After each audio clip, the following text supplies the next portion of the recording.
everybody, and welcome to today's episode of, well, I'm not exactly sure what to call it because today is a bonus episode with the guys from the Stub Me Down podcast. That would be JW and Skinny, to do a quick recap of Fish's weekend in Atlantic City. After the Atlantic City run was over, I had such a good time. There was so much to experience, see, hear, and talk about that I first wanted to do just a straight up recap on my own, but even I get sick of my own voice every once in a while. So I called up Skinny and JW. They have previously been guests on Attendance Bias, where the three of us went over the July 3rd, 2000 show at Camden.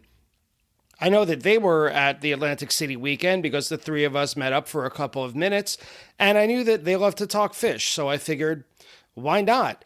So after a little bit of back and forth, we decided that it would be fun to have an overall recap and then release this episode simultaneously on both of our platforms. So whether you're a listener of Attendance Bias or you're a listener of Stub Me Down, I hope that you enjoy this quick recap of Atlantic City at the end of Fish's first leg of their 2021 summer tour. Enjoy. All right, everyone, welcome to Attendance Me Down, Stub Me Bias. I don't know. J-Dubs, what do you think? What works for you? Hey, Brian. Welcome into Attendance Me Down or Stub Me Bias, however you want to call it. This is really cool. We are here with Brian from Attendance Bias. It's me, JW, from Stub Me Down, and we also have Skinny from Stub Me Down. So this is a little bit of a podcast mashup, huh? Yeah, it's a lot of fun. I've been looking forward to this for a while. Pretty much the minute that backwards down the number line ended on that last note of Atlantic City, I knew immediately I just wanted to talk about it so much. But I've known from experience with my mini episodes that not nearly as many people listen to just me rambling on as they do when there's a conversation. So I figured who's the most fun to talk about fish with. And I'm glad you guys were game. Well, I'm game. I mean, what did you guys forget about me? Like, I'm trying to be part of two shows. Hey, Skinny. I don't even know who the fuck to say hello to. But hey, Brian, it's good to see you. And J-Dub, it's good to see you as always too, man. Yeah, I'm excited about this too. And thanks. I mean, that's to think about us, to discuss a great weekend. To discuss a great weekend in Atlantic City is awesome, man. I had so much fun. Yeah. And the opportunity to, first of all, meet you in AC, Brian, was really cool. But to put together something where we can talk about all three of these nights. Generally, when we do an episode, we talk about one specific show. Skinny actually stubbed me down in episode 9 of our second season on the 13th, so the Friday night from this show.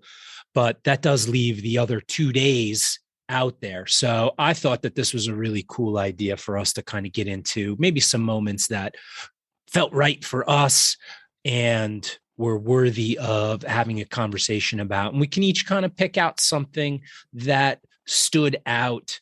We don't necessarily need to cover the entire set of each night because there was a shitload of music that they played, but there was so much that kind of hit you the right way. It was kind of fun to go back, take a listen to each of the shows, and then determine where each of us wanted to land as far as conversation for this one. So I'm super stoked to be doing this. And obviously, anytime we can get together with new friends, Skinny and I are both huge fans of Attendance Bias too. So awesome to Likewise be on your show once again and have you back on Stub Me Down, man. yeah. We're all everywhere. Hashtag we're everywhere. But it was more than just a lot of music though. Atlantic City was a lot of everything except maybe police presence. There was a lot to soak in over the course of 3 days.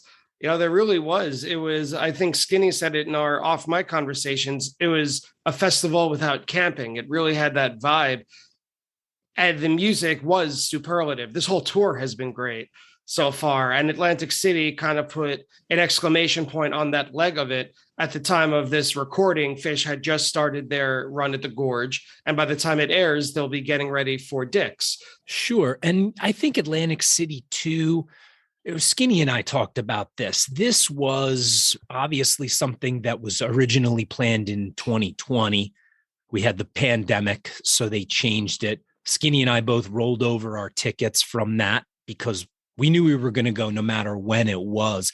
But I think the fact that it got pushed out a year, it just ramped up that anticipation, that excitement, and that energy that everybody came to Atlantic City with. And we had caught some shows prior to that, but I know like Skinny and some of our other friends, like this was the first time that they were jumping on and seeing the band since MSG 2019. So, Skinny, if you look at it, the excitement going in, we talked a little bit about that feeling of journey proud before you take a trip or do something cool. And there's that nervous energy and excitement. We hit the boardwalk in Atlantic City. And even though we had been at the previous 5 shows, that energy, once we got to AC, you park the car, you get in your hotel, man, it is fucking on. And it just permeated through every single fan that you saw walking around. And I remember the excitement when I saw Skinny and his wife, and we're here in AC, man, it was just incredible. And we rolled over our tickets because that was supposed to be a huge weekend for us. Well, for me personally, I was turning 50 last year. So 2020 was shot. So to have the hope all year, like it's going to happen, it's going to happen, it's going to happen. And there were some, I don't know, I guess like negative thoughts about that as the summer went going on, because you would read stuff on Twitter about, people getting COVID or when they came back and things like that. So I still got nervous before we went. But I was so happy that they were going to do the shows. And I felt so much more comfortable with the fact that it was on the beach because it's outside. And let's be honest, I'm still seeing people wear masks outside and there's nobody around them. So I'm really confused about how this whole COVID thing works. But I did feel pretty comfortable all weekend. I felt like people were keeping their distance as much as they could. And it was good to run into Brian. It was good to see people on the boardwalk. I was the exception of the 3 of us. I got a refund for my tickets once these shows were canceled. At the time, this was kind of when COVID was reaching its height of uncertainty, where everything was being canceled. This was a little bit after all the major sports leagues were canceling their seasons, and every touring act after touring act was out of a abundance of caution, we don't want to put anyone in danger.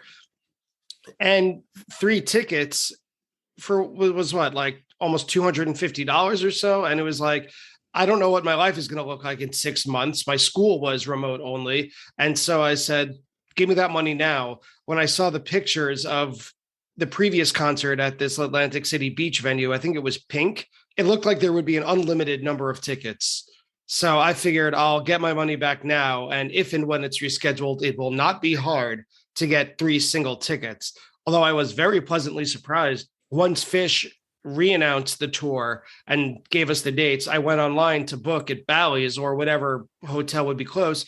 It turned out the minute that they canceled, I made a reservation already for this weekend a year in advance. And I totally forgot that I did that. So when I looked it up, I was like, oh, wow, Brian from a year ago was the smartest Brian ever. I couldn't believe that I remembered to do that. So I was pretty much set. To your point, J-Dubs, I agree that this was very much a homecoming for a lot of people, myself included. It was the first Fish that I saw since the pandemic, since Mexico, actually, in 2020, right before the world went to complete shit. And I can't tell you how many people I saw, arms completely spread out, yelling, oh my God, at each other from like 100 feet away once they spotted their friends or spotted their group or their crew. It seemed like everyone, even Trey, when he said at the first show, welcome to the beach, it was kind of like, all right, we're all here. Well, the other interesting thing here, first of all, there were plenty of tickets available each night as we were walking around on the boardwalk. I saw people selling tickets or trying to give them away. I'm sure there were some miracles. The numbers that I saw were anywhere from 38 to 40,000 people. So this is the biggest Fish show since Magnaball probably, but I couldn't get over the size of the venue on the beach. And not only that, and Skinny and I have talked about this, but it didn't matter if you were standing on the beach or you were standing on the boardwalk. The sound was impeccable everywhere. So you've got the 40,000 people that are actually there to see the show. And then you've got every single person who's in Atlantic City that goes to take a walk on the boardwalk or get a slice of pizza or walk between casinos or play, whack-a-mole or whatever games they're trying to win, a giant stuffed animal. Spin the wheel was my favorite. And they are also kind of accidental fans, attendees of the show. I mean, sound check every day walking down the boardwalk, it sounded like you were in the front row of the show. It was so friggin' cool. And so it did have that festival atmosphere, the size of the venue, the number of people. We took over Atlantic City. The number of donut themed shirts, bags, hats, bathing suits, you name it, towels, anything that people could wear that had donuts on it, you saw on the boardwalk. And we really kind of moved in and took over AC for a few days. And so it did give it that festival atmosphere. Obviously, there were a lot of differences still. Nobody was camping, as Skinny said. There were no art installations, but it did have a little bit of that festival atmosphere that made it a little bit different than any of the shows that they had played at Hershey or Deer Creek or Alpharetta or any of the other stops that they had made before they got to AC. So we stayed at the Hard Rock. Josh was at the Hard Rock too. He and his wife, Megan, were there, and Amy and we came all on Thursday. So Thursday, instead of last year going to see Fish in Atlantic City in 2020, we got married on the 12th. So we did our 1 year anniversary in Atlantic City. It's quite a beautiful town. Yeah, I think there was, I don't know, like a Creedence Clearwater Revival band or something in the Hard Rock. Who knows? We saw Van Halen in the Hard Rock on Saturday after the show. So maybe that was like our anniversary present to each other.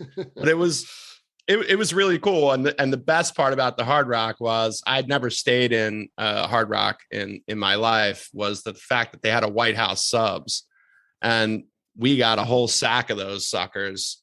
So we got 4 of them. So every night after the show, we're old, so we left during the encore, but we could hear the encore all the way up the boardwalk. So I didn't really leave. Doesn't count. No, it doesn't count. I didn't leave. I heard the whole thing. And then we would go back and nosh on those White House subs. So we had a great time at the Hard Rock. The Hard Rock is pretty big. Although I will say I was a little bit concerned, started wearing my mask through the casino because I didn't realize we're not out of the woods yet, especially when I got back. And I'm like, here we go again. Like, the Delta variant. So I just felt like, you tried to be as safe as you could, but when you were outside, we had plenty of space and there was nobody around. And, the Hard Rock was like that too. It wasn't like there were people all around us at the bar either when we were there. So I felt kind of safe. I mean, kind of is the operative word there. Yeah. I really like the Hard Rock. I've stayed at a number of different places in Atlantic City, from the Trop to Bally's to Showboat. I really like the Hard Rock. I like the setup. I like the location on the boardwalk down towards towards the north end there. And when we were walking in, I had said to my wife earlier in the week, one of the things we have to do is go over to White House subs while we're in AC. It was her first time in Atlantic City. I was like, you're going to love this sandwich. And so as we're walking into the hotel from the parking garage, and we walked past the White House subs stand in the Hard Rock, I damn near lost my mind because I didn't know that the Hard Rock had a White House sub stand in there. When one of the things that happens to me specifically when I'm on tours, I really only eat maybe once a day. And it's this concentrated meal. all of my efforts go towards that one meal to fuel me for the rest of the day. And then maybe there'll be a late night piece of pizza or something. White House subs was our meal of the day. My wife was tired of all of the bread and cheese after a couple days, but I absolutely loved going to White House subs. I had great conversations with fans in the line. Are we sponsored right now? Are we being paid by White House subs? You know what? I should divine. Let them know. Right. Next time, Next time, call Wegmans and see if they can give us a sponsor, because I want to have their subs. But so it's funny too, Skinny referring to the Hard Rock overall and feeling safe. And I did feel relatively safe in the casino walking through. We're not gamblers, so we didn't really sit down at any tables or slot machines or anything like that. We only went to the center bar a couple of times. We tried to stay away from any sort of crowds. I will say, full disclosure, that I tested positive for COVID when we got back from Atlantic City. We went to Deer Creek 3 nights there. We were in Hershey for 2, and then Atlantic City for those 3. And we got back on Monday, the 16th, and I tested positive on that Thursday. So I don't know where I picked up COVID. It could have been in Hershey. It very well could have been at the beginning of the Atlantic City run. Obviously, I probably spent the first 2 days racking my brain trying to figure out, where did I go wrong? Because I did wear a mask through the crowds at every show for the most part. We were outside. The only show that I was even really concerned about was night 2 of the Creek, because we were in the pavilion. It was Megan's birthday, and I had gotten us some pavilion seats so we could have, a good look at the band down low. And so we wore a mask in there, not all of the time, but for the most part. And then moving through the crowd, bathrooms, concession lines, all of that stuff. On Saturday in Atlantic City, we were walking up and down the boardwalk. We went to fan art. I did not wear a mask into fan art. I was carrying around a beer, open container, in the hotel, in the casinos.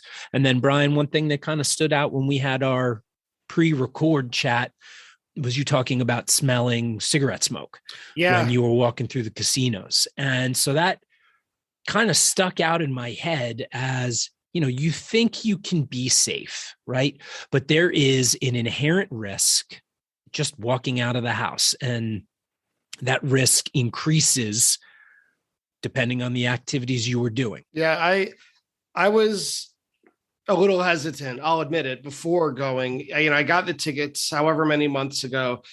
And like you said, Skinny, you start seeing on social media, people saying, went to Deer Creek, tested positive 5 days later, that sort of thing. And I have to admit, I did let my imagination or my fear get a little bit of the better of me. But when I was texting my friends, Steve and Laura, who I was with the whole weekend, and we're old friends, we go to dozens of shows over the years. And my friend Laura wrote back and said, I think there's a safe way to do this. And when she wrote that, it kind of lifted a lot of weight off my shoulders, being like, yeah, you know what? If she's right, like she's got to be right. There has to be a safe way. So yeah, we wore masks whenever we were inside. And like you just said, JW, we stayed at Bally's. And so to get out, like in every casino, you have to walk through the casino. And we sat down at a couple slot machines. I don't sit down at tables. I don't gamble. I would rather pay to not sit at a table to avoid the embarrassment and lose the money that way than, have it juked out of me at a poker table or whatever. But we did sit at the slots because that's fun. And once I realized I'm smelling cigarette smoke, being from New York City, where you never smell cigarette smoke in a public place almost anywhere, I realized not only am I breathing in someone else's smoke, but whatever else they're breathing out, if I can smell it, means I'm inhaling it. And that's when I was like, oh shit, let's get outside. Like, I don't want to come back from New York, from Atlantic City, from a fish run. And as a teacher, you mentioned school starts in about 2 weeks. God damned if I'm going to miss the first day of school because I had to lose $20 in a mechanical slot machine. I'm going to lose it anyway. I don't want to pay to get COVID is how my twisted mind works. But when we were really outside, I didn't wear my mask for the most part. Like you said, JW, when I was going through a crowd to go to the bathroom in the venue or going to get a beer, like then I wore it because I was bumping into people. It got crowded the farther toward the front you moved. But I was ultra cautious. Also, I spent most of my day in my hotel room because it was so goddamn hot all day, especially on Saturday. So I spent most of the day watching the Little League World Series and getting fast food and pretty much eating my concentrated meal of the day, which was a sleeve of Pepperidge Farm goldfish. And it was hashtag tour life. What are you, one of my kids? Yeah. When it comes to being on tour, pretty much having a Gatorade and goldfish, that's nice. Breakfast of Champions. Right. But I didn't spend that much time outside of my room or not at the show. So I did my best to keep as cautious as I could. When I got back on Monday, I tested on Thursday, tested negative again Friday, and then I didn't test again after about a week out. So I felt all right about it, but I was nervous. And by the time this airs, Fish Tour will almost be over. I think a lot of fears about a huge widespread breakout are unfounded. Assuming that most fans are getting tested out of caution, which could be a very dangerous assumption. I agree with that. And listen, during the whole thing as a teacher, when I was hybrid, because I was hybrid from October of last year all the way through with, a couple of breaks for not only Christmas, but we had taken another week at my school just because it would maybe stem the tide, or they thought it would, because the cases were so high last December, I think, right before Christmas. So I'm just not afraid of it anymore. I've been exposed so many times. I can't begin to tell you how many times the school nurse was like, by the way, you were exposed, student A has blah, blah, blah, which, never telling me the student's name, obviously, which I don't care about, not, rights. And I just see all these people like getting up in arms about it. So I went in with the comfort of, I've been exposed so many times. But I'm not negligent. I'm not like, right. I'm not walking down the boardwalk, kissing strangers. I mean, like you normally would be on Fish Tour. Yeah, normally I would. But if you see some of those strangers, I mean, they're not kissable people up there in Atlantic City. Sorry. Yeah, we're going to have to get Skinny out of jail again, get him a tetanus shot.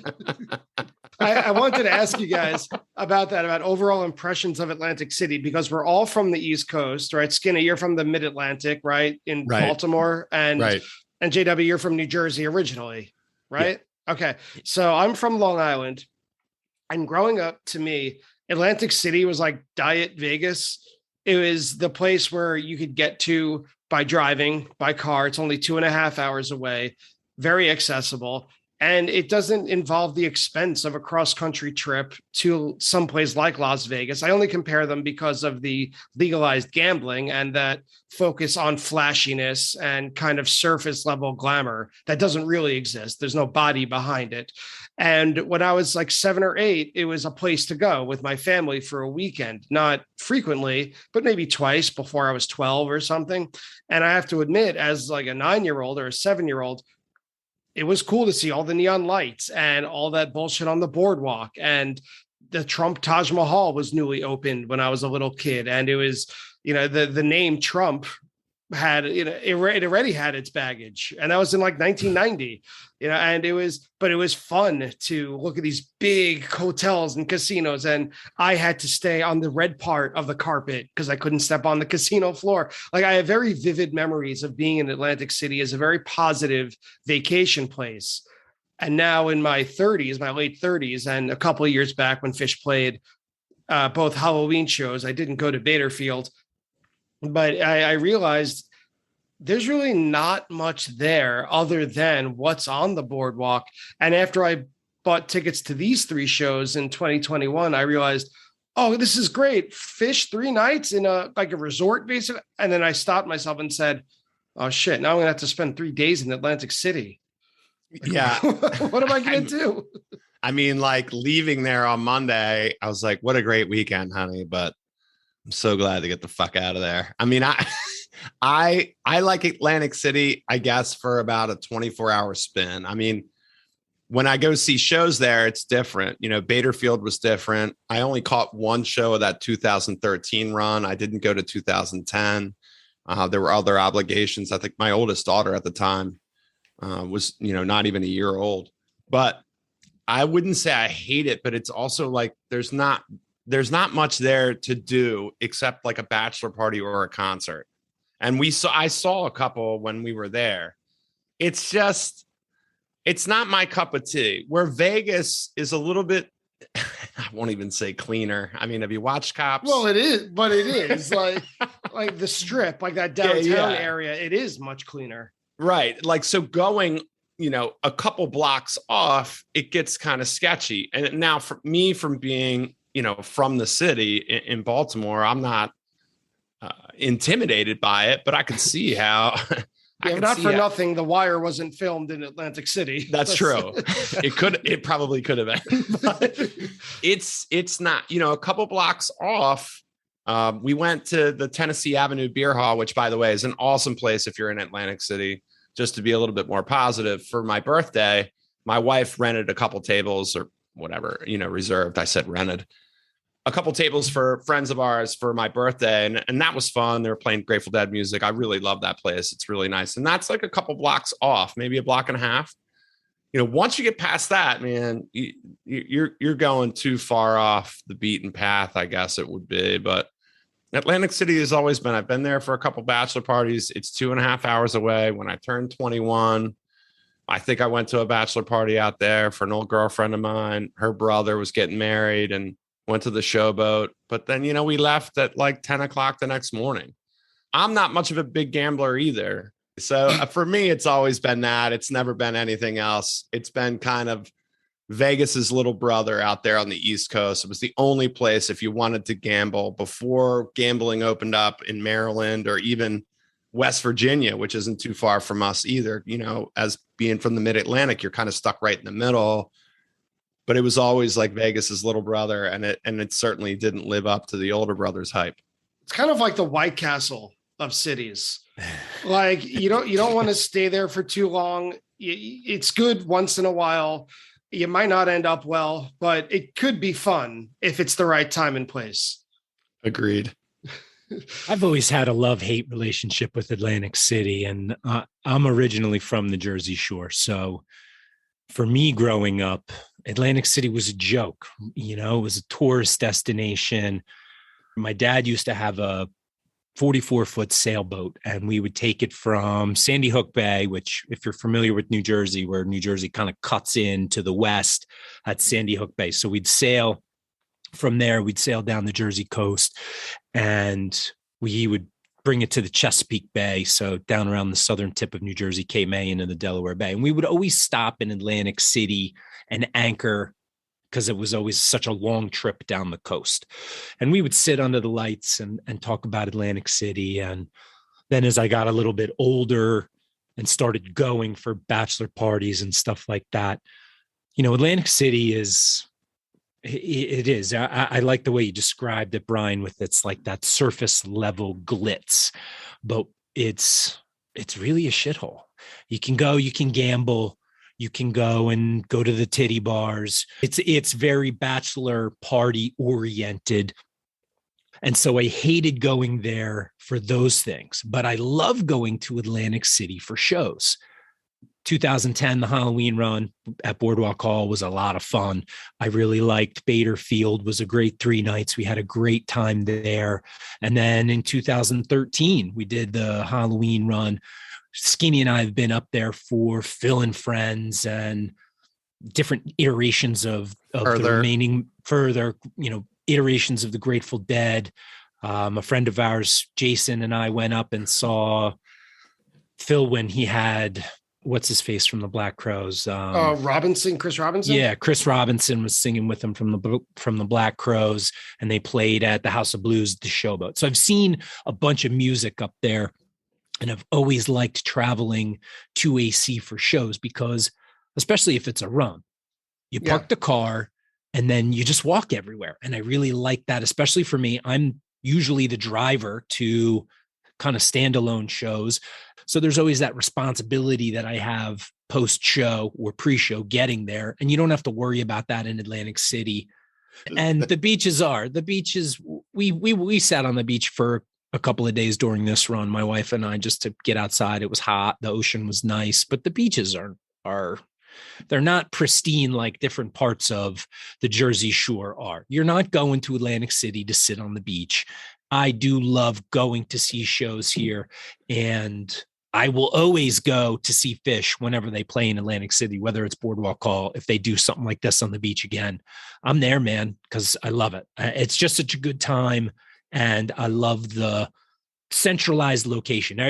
I'm going down to the central part of town, and everything is right there on the boardwalk. We don't need to leave the boardwalk and walk up a couple blocks into those sketchy areas, unless you're going to White House Subs, and there was one in our hotel. So that really saved a whole bunch of headache from me as well. Let's talk about the shows then. Talking about seeing Fish in Atlantic City. I was also at the Halloween 2010 run and the 2013 run. This one obviously was different in a million ways. And I was wondering where you guys were for each night. I was with my friends, Laura and Steve. Like I mentioned earlier, our number one priority for this whole weekend was keep our distance, stay safe. So we were pretty far back. We were between exits 5 and 6 each night. For anyone listening who wasn't at the show, I can't even guess. What would you guys say? Maybe it was like half a mile from the entrance to the venue to the stage. God, it had to be at least 500 yards. I mean, yeah, when you came in huge at exit 12 in the back, you had probably an 8 or a 9 minute walk to get to exit 5. We were at between exit 5 and exit 6, kind of in the middle. And it was a walk. I mean, it was, I would say, probably 5 to 8 minutes. So I would say maybe a half a mile from the very back of the venue to where the boardwalk where the pier and the stage were set up. Yeah. I would say a half a mile easy. And you look at those aerial shots, it's just incredible how big the venue itself was. Yeah. And those aerial shots I thought were a little disingenuous in a way. I know they're photographs, they can't be disingenuous, but we're at least where we were pretty far back, maybe around exit 6. It was not as crowded as some of those photos imply. We were able to keep our distance from people. We were able to dance. We were able to move about without feeling like we were too close to anybody. And especially on Saturday and Sunday nights when it was more crowded than Friday, for us, at least Friday was a little more laid back. It was totally comfortable. It was invisible. I couldn't see the stage in the least. I barely saw the lights, but I'd seen Fish 100-something times. I don't need to see the stage. There was video screens set up at like every other exit, speaker towers, delay towers, going all the way back. Like you mentioned, JW, the sound was perfect no matter where you were, except if you were all the way pretty much in the ocean, then it was a little off because you're all the way to the side of the speakers. But we stayed all 3 nights pretty far back in our primary interest of keeping our distance from anyone. And we loved it each and every night. It was perfect. I loved it. I loved it too, Brian. I totally agree with that.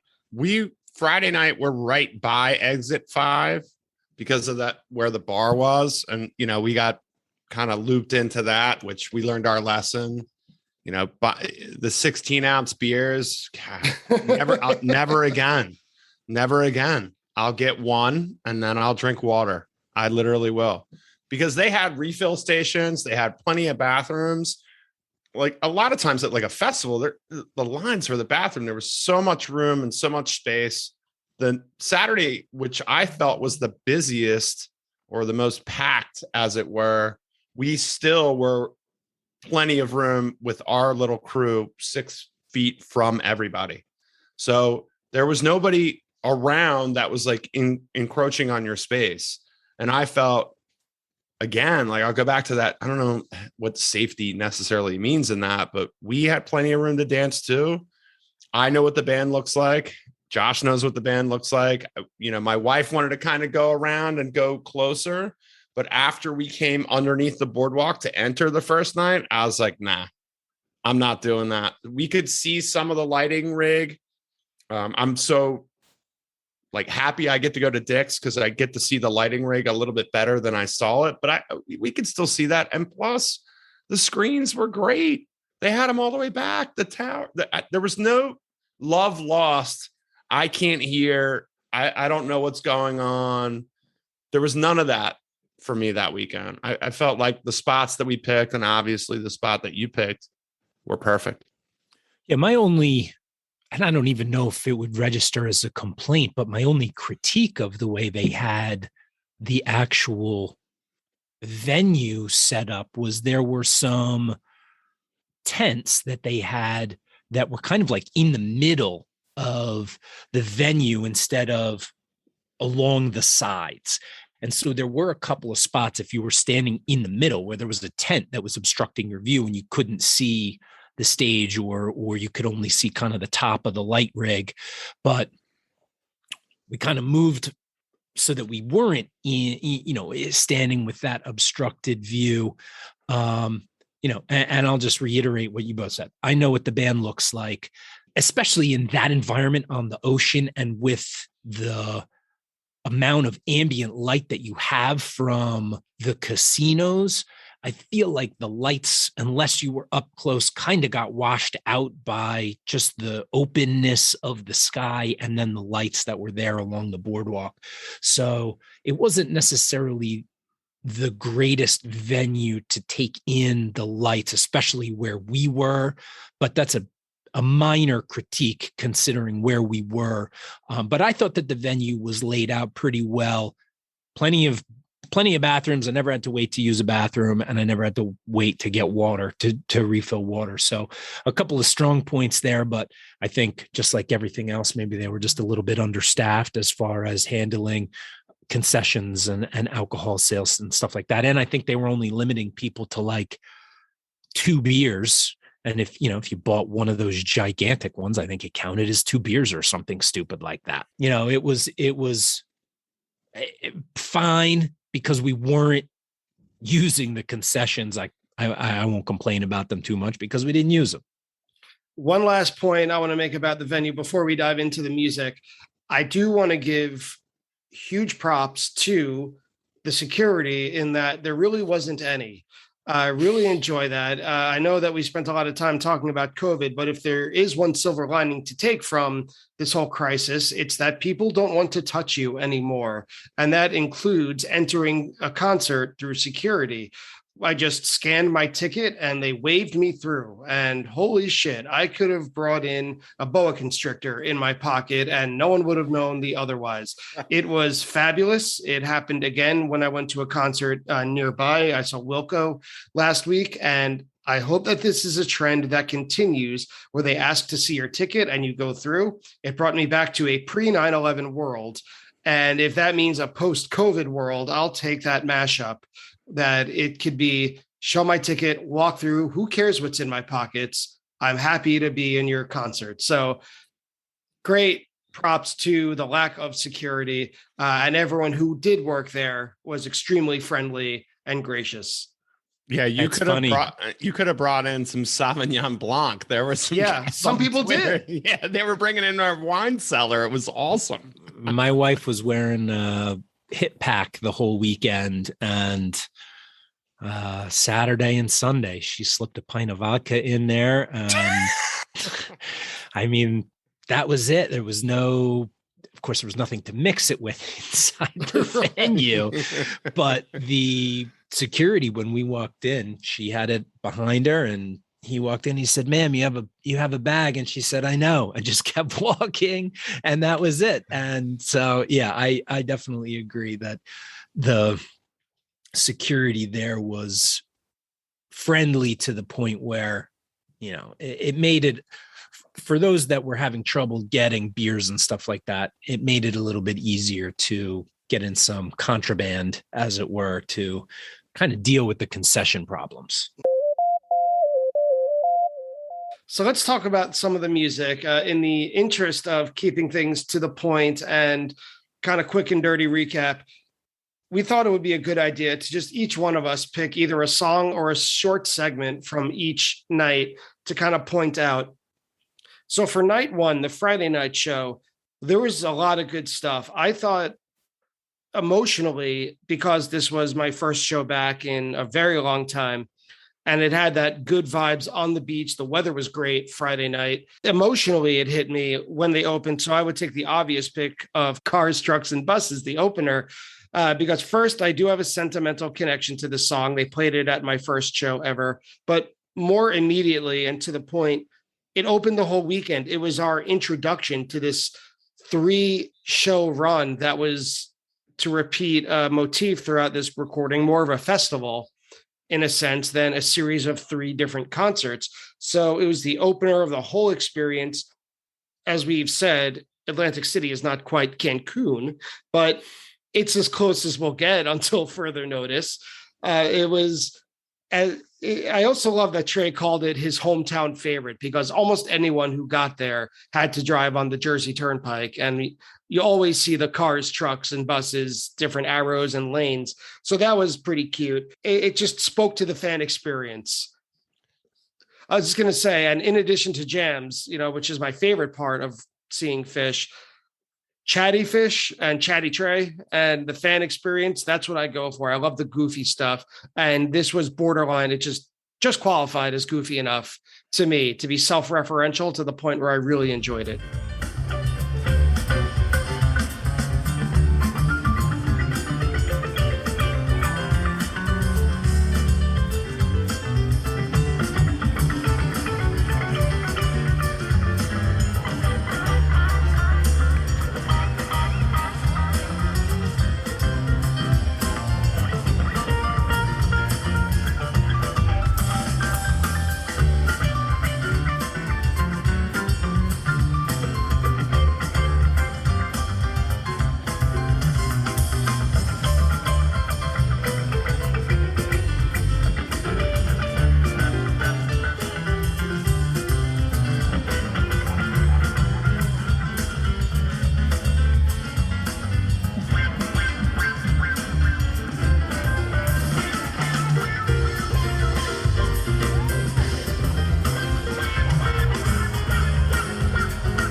I think that's awesome. For me, it was just a simple thing of the AC/DC bag, which was right after that Cars, Trucks, and Buses, which put them on a beach and let them fight it out.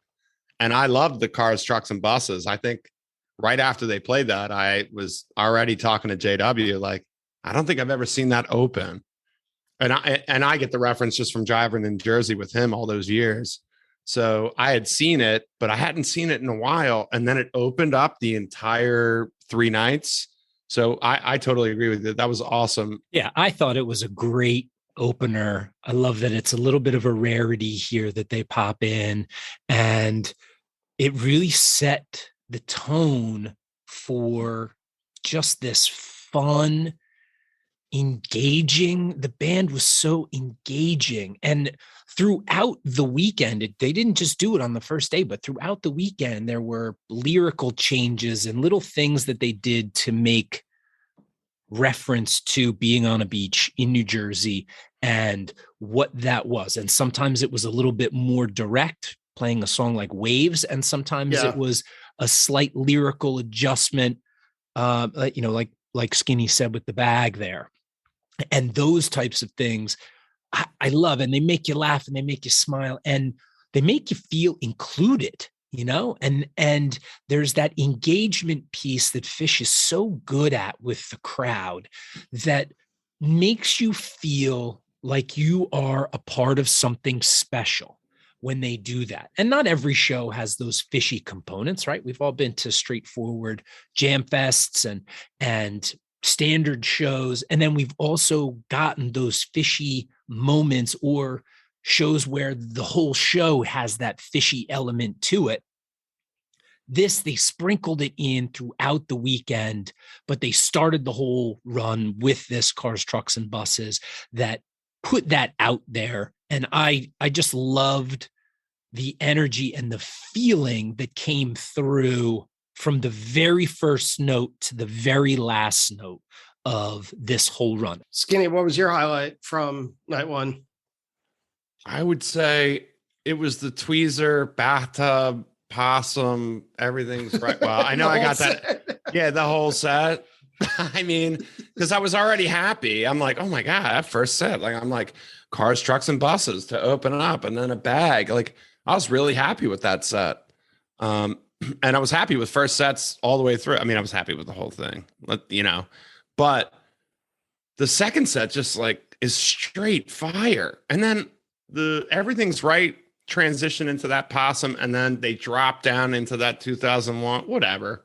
That was fun. Yeah, everything's right into possum. That was a good segue. Really good segue. Yeah. So the tweezer obviously is a very, very good version of tweezer. I really like that. But the bathtub gin, everything's right possum segment of this set was just so good. The seg from everything's right into possum was amazing.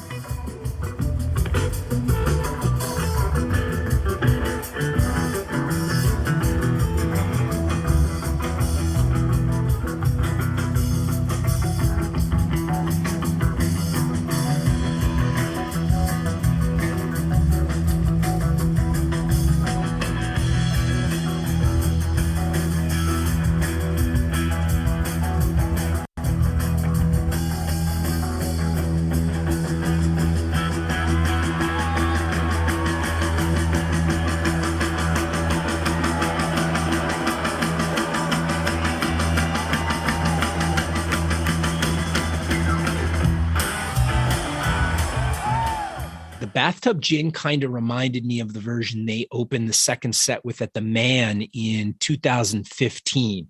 I think that was on August 12th, 2015. Real, we're not talking a very long version here, about 12 minutes. It packed a punch. It had this kind of a little bit more of a laid back tempo. I feel like a nice blissful jam through the middle part of the Bathtub Gin. And the last couple minutes were just like Trey kind of doing these like mini peaks and Paige playing off of that. And then the transition into Everything's Right. It was just such a beautiful segment of music that felt so connected and energetic and fun. And I think the one thing that comes through, especially in that block of music for me, is how much fun the band was having and how relaxed they were. And when you talk about festival Phish versus regular Phish shows, and this is something Skinny and I have talked about, festival sets tend to have a little bit more of a patient, laid back feel where they kind of let the music come to them instead of forcing themselves into a jam or into doing something unique or different or special. For night two, for Saturday, my favorite part was Drowned, open the second set. And it would be remiss for us not to bring up that there was a huge fireworks show, not part of the Phish event. It was maybe a couple 100 feet behind the stage, and it lasted for a really long time. It started at the end of set break and went all the way through Drowned, all the way through the next song. So that itself was really fun because we've used the word festival a lot in this conversation, but kind of a pinnacle of Phish festivals is a gigantic fireworks show. This one just happened to be right in the center of the 3-show run as opposed to the end of a festival. But it was big and fun, and Drowned started the second set. And you guys know, and any listeners of Attendance Bias know, that I'm a big fan of The Who. So anytime they play Drowned, it's an automatic highlight, no matter how good or bad it is. And this is a monster version. This was one of the better versions of 3.0 that I've heard. And I knew ahead of time they were going to play a lot of beach or ocean songs. So Drowned wasn't really a surprise because that's like one of their most water-based songs. And they just tore it apart. Mike's vocals are very good, which is what I don't normally say for Drowned. There are some Roger Daltrey notes that he just, God bless him, doesn't hit on the regular. But Paige had a great piano solo. The jam really picked up and got very psychedelic at 10 minutes.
I remember just looking over into the ocean and back up into the sky while my ears were watching the music.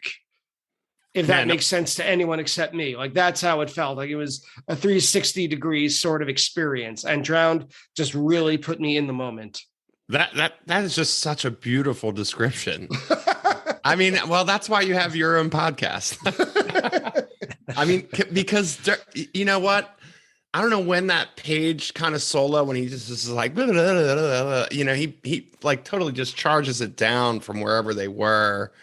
I don't know if that's a decrescendo, but as he was decrescendoing whatever notes he was on, that's when the fireworks were going off in like red and white. And I'm just like, wow, this is like, I'm twice blessed. So I'm watching Fish, and I know this is not their firework thing. It's somewhere up the beach. Who knows what that was for?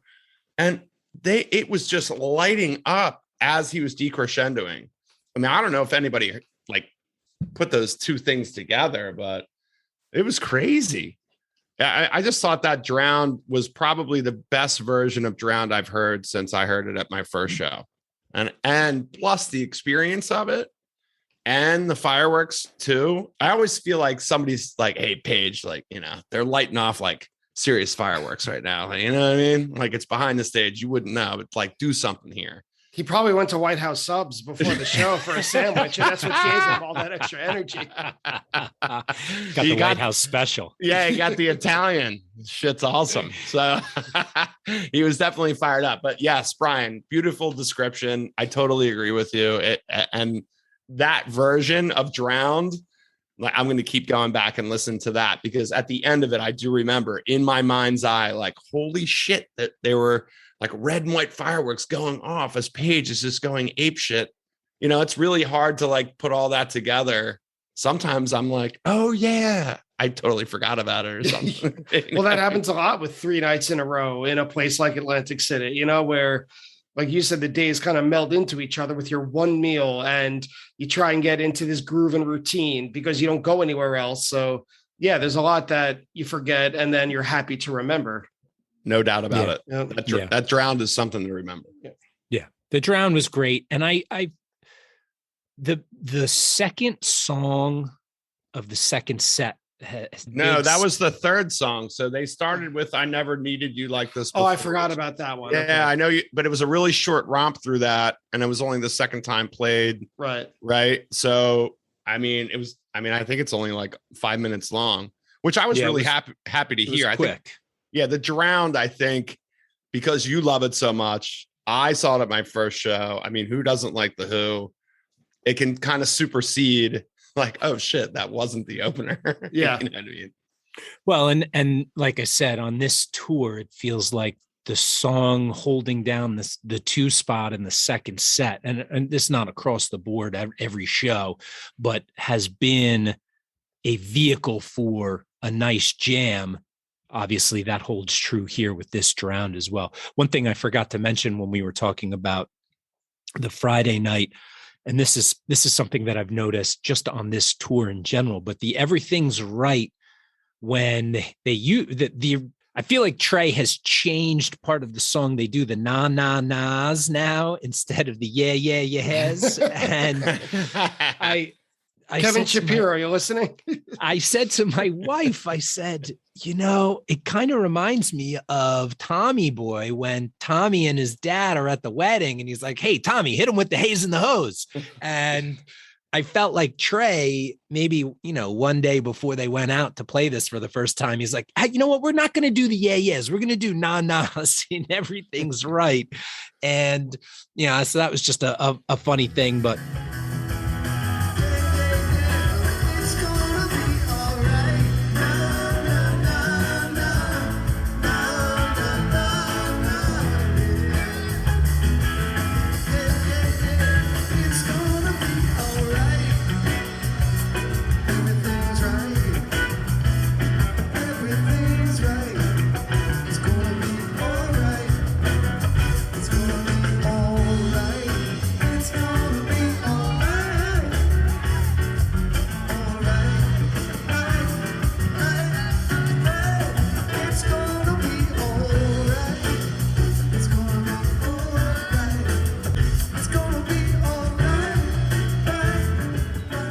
The thing that I pulled from night 2 was the Reba Soul Shakedown Party Split Open and Melt in the first set. And the Reba here is a very clean version of Reba. I mean, they nailed it.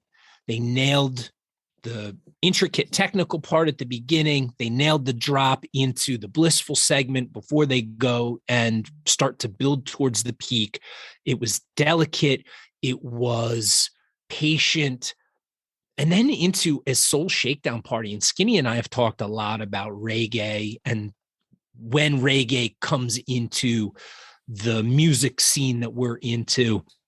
We talked a little bit about Bob Marley. We talked about, Small Axe, an instrumental Small Axe that Trey Band did in a show in 2002.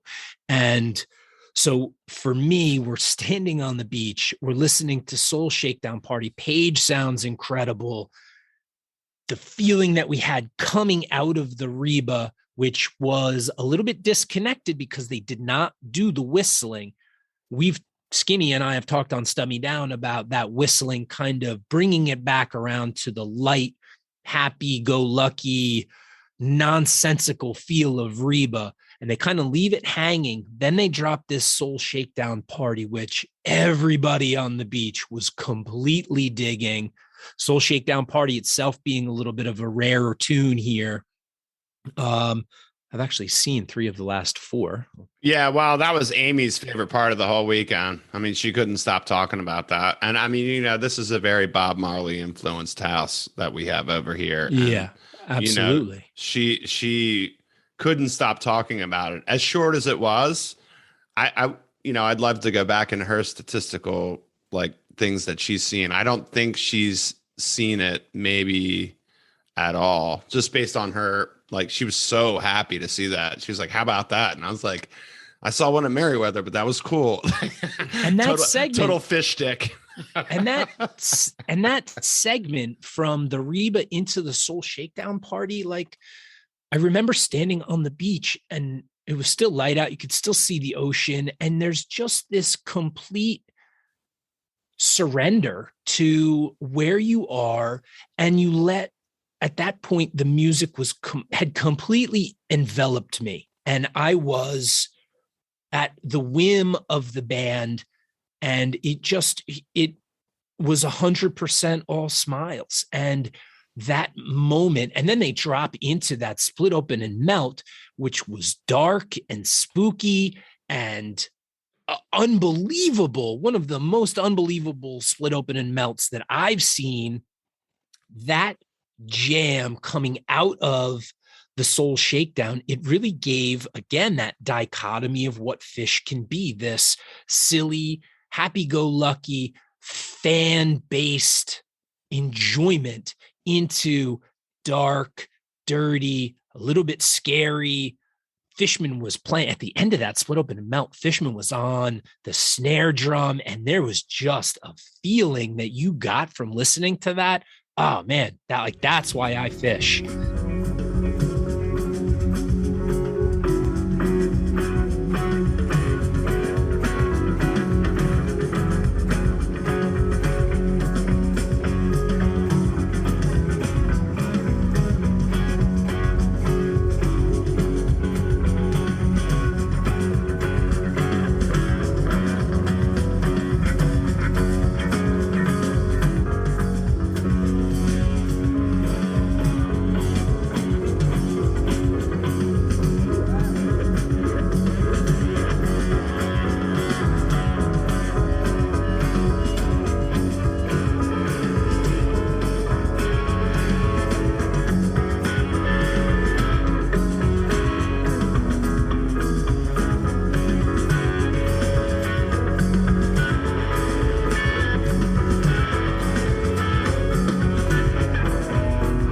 I agree with you guys.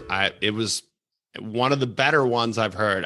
I don't know what the best Split Open and Melt I've heard, but I know it was really, really good. I really liked that. I was definitely settled in with that. It was great. I thought the first sets, again, in AC, the first sets of that entire run told the entire story of that band for that weekend, as it were. Honestly, the funny thing, I think the craziest part about this Split Open and Melt is that it didn't end the set. They came out and they finished with a coil, and which was great too. That was really good. It was great. So that whole set, I mean, that for me was probably my favorite first set of this 3-night run. Absolutely. And to wrap it up for Sunday night, I'll say it. I don't care. I know this is probably a pretty common opinion, but maybe people are ashamed to say it. I am not, because I don't have shame. Backwards Down the Number Line was really important to me. It was really good. I don't like Backwards Down to the Number Line very much as a song. I'm not really a defender of it, even if it doesn't need defense. I never have. I was there for its debut in Hampton in 2009. I've been the victim of many ripcords into Backwards Down the Number Line, especially in 2009 and 2010. I did not expect it after the Fluffhead encore. I do believe that Fluffhead would have been the best closer ever for this 3-night run. I think everyone would have left with a smile on their face, radiant, even though people already did. Even with Backwards Down the Number Line, Fluffhead really would have been the stamp of approval on this 3-night run. I did notice more than a few people making their ways to the exit during Backwards Down the Number Line. So I'm trying to put my credentials out there that I'm not just some fluffer. I'm not only about attendance bias. But all that said, it really was a great way to close this run. Like, I couldn't even imagine how many people at these 3 nights were at their first show back from 2019 or previous. I have to imagine it was at least 30 to 40%, if not more, I would guess. This song, as much or more than any other Phish song, is about friendship. It's about keeping track of old times while embracing new times. It's about reaching out to your friend and letting them know they can always reach out back to you. I saw so many people, like I mentioned earlier, so many people greeting each other, hugging, screaming, arms around each other, having dinner. Like you guys and I met up at that place, Harry's, right? Next to Valley's, meeting new friends, reconnecting with old ones. And I have to imagine for Trey, since he's from Princeton, right? Not too far from Atlantic City, closer than I am at least. This had to feel like a huge homecoming for him. You know, when he said at the beginning of the first night, "Welcome to the beach," he was welcoming us to the beach. You know, it wasn't like behalf of the whole band. At least I didn't interpret it that way. It was like, "Welcome to my house," kind of. So the Fluffhead encore was for us, the fans. I walked away with the distinct understanding that Backwards Down the Number Line was for him, because we all know the origin of it. We know the mythology of it, with Tom Marshall writing these lyrics and leaving them on Trey's answering machine. We know that this is one of Trey's favorite songs to play and just to have in his arsenal. So Fluffhead was incredible, and I would have been more than happy leaving it there. But Backwards, I mean, who's going to complain about more Phish? Nobody. And, somebody did. Well, I mean, there was more than a few people did. There were a lot of people that complained about it and got very critical that they should have just left it at Fluffhead. And you know what? Look, we talked about this a little bit earlier. This was the bookend, the back end bookend of the weekend. And Skinny and I have talked about this on more times than I can count. When they put these shows together, when they put these sets together, there is a message that I think that they want to communicate to us. And Trey, over the course of the pandemic, put up his Instagram videos and did Lonely Trip. And there was all of this new music, and he's playing hand sanitizer bottles and paper towel rolls and all that stuff. And he was doing things to connect with the fans and to put some music out there, and his creativity and expressing himself during the pandemic. And the pandemic happened to the band too. You know, they had to deal with all this stuff in their own way. Yeah. And for them to be able to now play these shows, have everybody there. And I think, you know, when they play these songs, more, and some of these songs that are maybe vehicles that people don't like. They don't like the sentimentality, they don't like Dad the rock. love and light, the dad rock, whatever you want to call it. People kind of look at it from their very individualistic perspective, and not necessarily the message that the band is saying to the crowd. And we want you to be happy. I mean, it's pretty fucking apparent that what they're doing. What do they mean? Right. Well, I don't get it. Well, and not all that. It's funny, Josh, because I saw all that too on Twitter, and like, let's just break this down. So we just had an episode where we talked about a backwards down the number line from Hartford in 2016. And actually, it's one of those jams that's mentioned on fish.in, where it's a jam that's very patient and quiet, and it doesn't blow up when it's time for the jam to blow up. I've seen it be turned down at Merriweather when it's been an encore. I left for this encore, but I want to just note that I was still hearing the band. So we were singing and dancing all the way up the boardwalk, and then dropped into the Devil's Basement on this Moma Dance, which went type 2. Like, what is it that you people need from the band? Like, you know what I mean? Like, I don't understand why that was such a conversation, but I mean, that's Twitter. Was it? People didn't like that? Yeah, I mean, yeah, I know. Well, not the Moma Dance. Oh, drop. okay. Yeah, sorry. I kind of was like comparing the two. Like, here I am talking about first sets all weekend were outstanding. I mean, for me, 3 first sets in a row, which I had never really heard. And, my highlight of the third day was obviously the Sense and Subtle Sounds intro. And then they just kind of stop it. And then, the bottom falls out of the entire Moma Dance.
And then it doesn't even sound like Moma Dance at the end of it. There's so much going on, so many soundscapes, but people really with the backwards down the number line, man, like, just go hug your wife or your girlfriend or your whoever or your friend. Just and be like, happy. just be happy. I have a definitive problem with like saying that sucked as compared to like, an hour before when they do a Sense and Subtle Sounds intro that they played the night before without the intro. And again, I'll go back to what in the world do you people want? Well, one of the things that I saw, you're referring to the Sense and Subtle Sounds and how they broke it up into 2 parts and reversed it and played the main part of the song on Friday and then the intro on Saturday.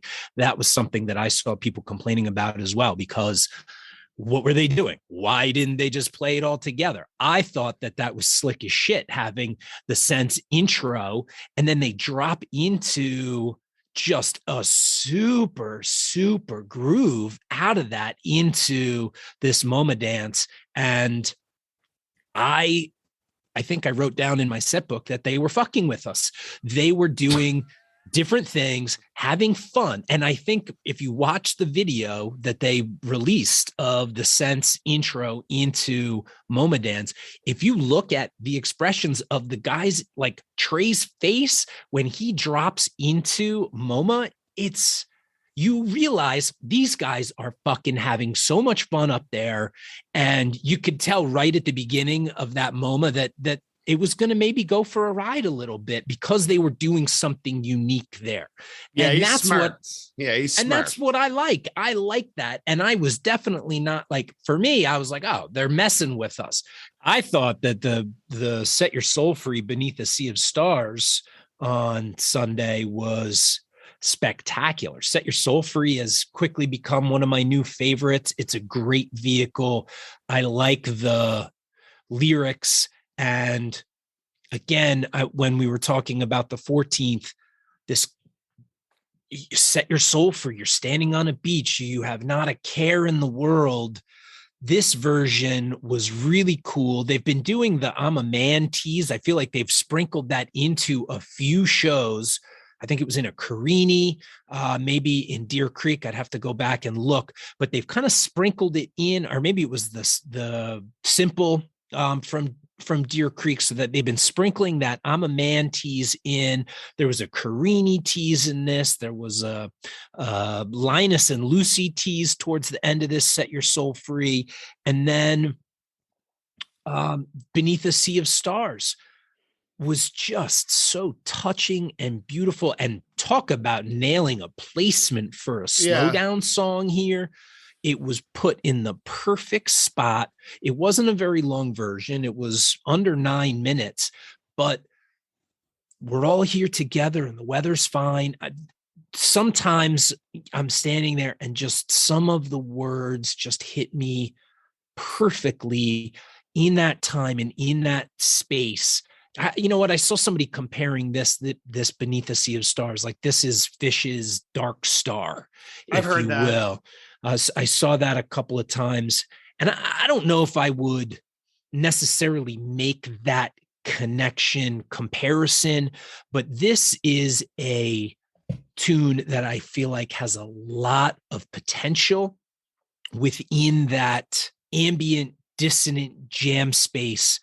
And this version, it's kind of like a micro jam there with this, but I do feel like this is something that has a lot of potential, and it fit perfectly for where we were on the beach, under the stars, the beautiful weather.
There together. It just had a very perfectly placed feeling and atmosphere to it. So I really like that segment on Sunday. If Fish made this an annual tour stop, would you guys go back, or does it depend on anything, or is it locked in already for the rest of your lives?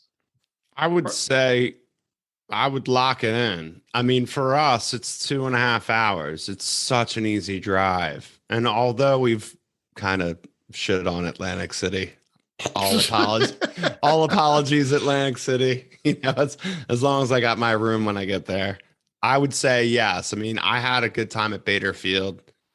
I had an amazing time at Baderfield. I just couldn't remember it. You know, I think prior to this recording, Brian and I were talking. I was like, I just don't remember anything that was so remarkable. But here at this run, I do. I don't know. Maybe it's age or I'm paying attention now. I forget. But I would definitely do it. I love it up there as far as Boardwalk Hall. They have Bader Field. They have the beach. There's a bunch of different environments, as it were, that they could do it. So I would definitely go back. Yeah, I won't miss Fish in Atlantic City. I just like I wouldn't miss Fish in Philly or at Merriweather, or I consider it a hometown show. It's the East Coast, and for me, if the band is playing somewhere on the East Coast that I can get to in 4 hours, under 5 hours in a car, yeah, I'm absolutely going. And like I said, Atlantic City for me, for a show, is a great place to go see concerts. I don't like Atlantic City for the other things that you might go to Atlantic City. And I've had some situations, including, robbery and violence and prostitution. Not me personally, but This just is a family show, bro. incidents around those types of things that happen in Atlantic City when I'm there for something other than a Fish show or a concert in general. So I will absolutely go back to Atlantic City to see music. I have no need to go back to Atlantic City for any other reason aside from seeing music. I've done that. And I'm done with that. What about you? I mean, what about you, Brian? I mean, are you going back to AC? I'd like to basically regardless. I wouldn't say regardless. To me, it's very dependent on what Fish's schedule looks like otherwise. Because this year, I loved it, and it was not a question for this past summer. I'm anticipating a New Year's run. I'm already in for Mexico in February. I feel like my budget is right on the precipice. And Mexico is like 90% of it if you break it down into a pie chart. As expensive as Atlantic City was, and it was, those late summer weekends in those casinos, it wasn't just because of Fish. Anyone who's not from the area, Atlantic City cleans up from people, especially in New York City or wherever else along 95, who says, let's get away for the weekend. Let's get out of the city. Atlantic City is the place they go. So it is at least $300 a night if you're staying at the Tropicana or Bally's or Hard Rock, what have you. But with Madison Square Garden, even though I live extremely close to it, the New Year's run is always a big expense. Mexico is a gigantic expense. And AC, I don't know, maybe Friday night, maybe Sunday night. I don't know if I would go for the whole weekend again, because like we said, there's not much to do during the day. But I also know that I'm the type of guy who will scroll his Twitter feed, know that I'm missing out, and I'll end up going anyway. So as the consummate Libra, I'll balance it by saying, I don't know, maybe depending on what else. Then the other side will be, what are you, a fucking idiot? Of course you're going to go. Everyone else is going. Well, hopefully. And everyone else is going, and not for nothing, it's close. And it is very close. If you look at the way sometimes a tour shakes out. I mean, Skinny and I have gotten lucky. They'll play 2 nights at Merriweather and then 2 nights in Philly. Boom. We just got 4 shows. Or maybe they'll do a 3-night run at Camden or something like that. And, now we're rolling in it because we've got these shows that are close. You look at this tour, and when it was originally scheduled last year, was Hershey and AC were really the only close shows to us. So you have to take advantage of what is around when it's around. And so for me, I think that that's one of the reasons why AC will always be a yes, because if they're playing AC, that means they're probably not playing Philadelphia or, Camden, and probably not playing PNC, and probably not playing Merriweather. So that's what don't say that, because then, then Brian, I'll tell you what, if they don't play AC next year and they play Merriweather for a 2 or 3 night run, you can stay. Well, that's the thing. I appreciate that, but that's the thing. I won't miss Merriweather. I love Merriweather Post. We love, that's our hometown venue. So if they play 2 or 3 nights there, you got a place to stay, brother. We're 5 minutes up the road. Yeah, man. Is there a Wegmans? There's a Wegmans nearby, right? Yeah, we have a Wegmans right down the street, dude. All right, then I'm in. We got a refrigerator. We got a bed. Yeah, we got it all. How luxurious. Well, until then, I suppose it was really fun reliving this and talking about not just the shows and the environment, such as it is, and everything around it, but also the emotions ahead of time, the context in which it was played. I had a really good time talking about it with you guys on Stub Me Bias for the last hour and a half or however long it's been. Listen, we really love this new friendship and this collaboration, man. It's so awesome. So now you can talk, Josh.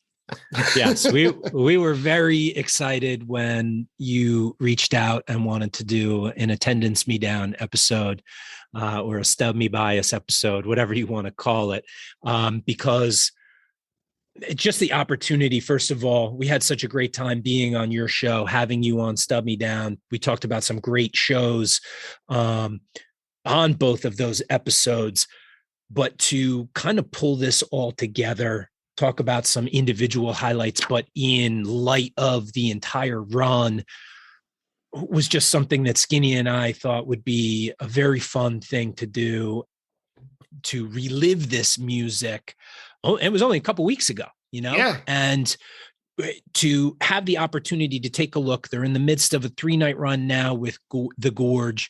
They moved the shows from Tahoe to Shoreline, so that's next week. And then it's Dick's. And so we'll have a little bit of a basis of comparison on these 3-night runs, which I think is cool. But I think we really tackled this non-festival festival, if you will, in a cool way. And obviously, it's just awesome to talk about this stuff. One of the reasons that we're all here is because we love talking about this band, this music, and everything that goes along with that. So definitely cool to kind of put a bow on AC and the whole experience. And as I said at the top, man, it was so cool to meet you. I know we only got to spend a couple of minutes together, but just the opportunity to make these new friends, it's just been so much fun. And we can't demonstrate our appreciation enough for the experience and making new friends too, bro. Oh, likewise, guys. Thanks again. Let's do it again soon, and fingers crossed for a New Year's run. Amen, man. Hopefully we see you there, brother. Thanks so much. Absolutely. And we will see you the next time you need to get your attendance bias down into the path. Sure. Nice. Stub me down there. All right. Thanks, take care, Brian. guys. And that's it for today's episode, the Atlantic City recap with JW and Skinny from the Stub Me Down podcast. Again, I don't know what to thank you for listening to. Attendance Me Down, Stub Me Bias, whatever it is. I hope you enjoyed it no matter which directory you heard this on. So again, I'd like to thank Skinny and JW for being game to go over Atlantic City and everything we had to talk about. I'd like to thank you, obviously, for listening, Fish.net for their help with everything always, and Fish.in for all of the recordings used in today's episode. If you enjoy Attendance Bias, please support the show by leaving a rating and a review on your favorite podcast app. And please go ahead, tell 1 or 2 people you think might enjoy it and spread the word. Also, if you enjoy Attendance Bias, find me on social media, usually on Twitter and Instagram. Reach out and say hello, and I'll send you a free sticker. Thank you again for listening always, and I'll see you next week on Attendance Bias.